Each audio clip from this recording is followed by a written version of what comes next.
Alright, so this video is going to be more or less of an editorial. It's actually just me getting shit off my chest and weighing in on politics even though nobody asked me to, but editorial is the nicer word to use, so fuck it.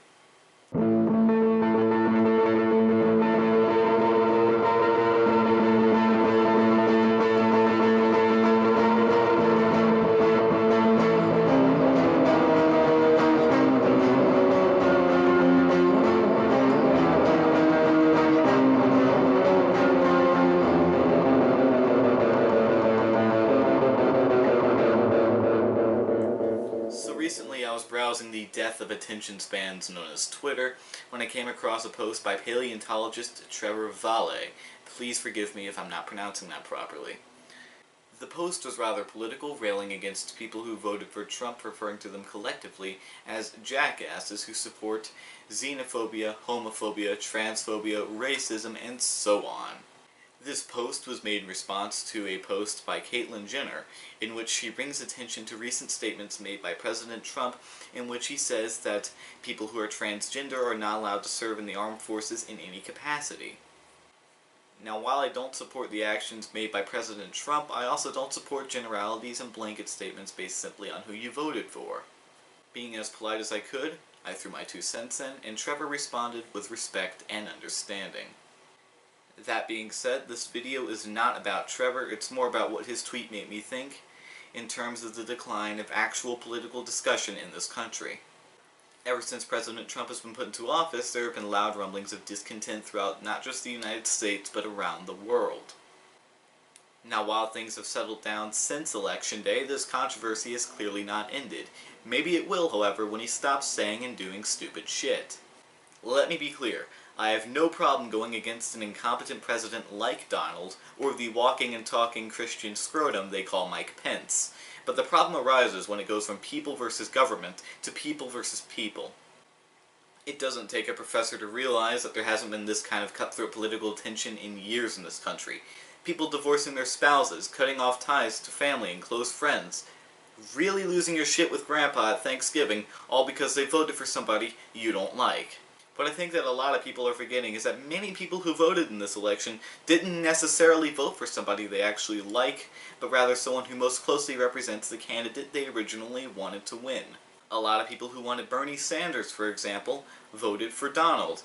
A lot of people who wanted Ted Cruz, again, voted for Donald. It wasn't necessarily because they wholeheartedly agreed with Trump, but because they felt he was their only other option. Clinton was unlikable by most standards, and there was too much controversy surrounding her at the time for her to be able to secure the election. Keep in mind, however, that if a lot of Trump's voters had their way, we would have a completely different president. I think it was Jello Biafra who said, "I would rather work for something I want and not get it, than work or vote for something I don't want and get it." The election's result came down to not only backing enough people into corners to just vote and get it over with, but also fiery passion from people who actually supported Donald and Hillary.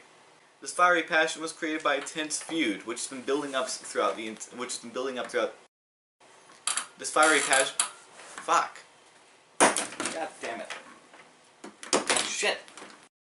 This fiery passion was created by a tense feud, which has been building up throughout the entire election, to give voters an idealistic view of the good candidate and the evil candidate so they can more easily select who they want to vote for and stick to it.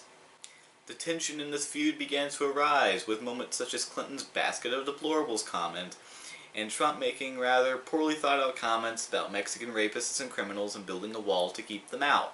And suddenly there was an air of spite and contempt. Clinton supporters and Trump supporters growling at one another, directing their ire and anger at each other, rather than where it should have been directed this whole time.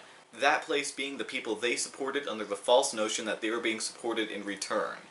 What a lot of people downright refuse to open their eyes to is that Hillary Clinton, Donald Trump and company do not give 2 shits about who you are, where you come from, what you stand for, or even why you voted for them. They just care that you voted for them at all. They care that they have your ballot.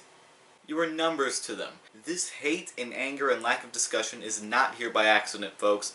This was engineered by these puppet masters hiding behind the thin veil of politician in order to pit people against one another, to strengthen feelings for a politician and or political entity, so they can secure your vote for next time around so they can just turn around and do it all again. When Clinton and Trump supporters left and right get into these heated arguments, they are only fueling the fire and giving these people exactly what they want. Not just political power, but power over the mind. Power over the mind, boys and girls, is much more powerful and has much more staying power than political power can ever dream of having. It's power over what you do, what you think, but most importantly, how you think. No matter who you supported, it was just the same old bullshit behind a different mask. Don't be fooled, don't give them what they want, and don't let them take you away and leave a propaganda spouting shell of a person in your stead.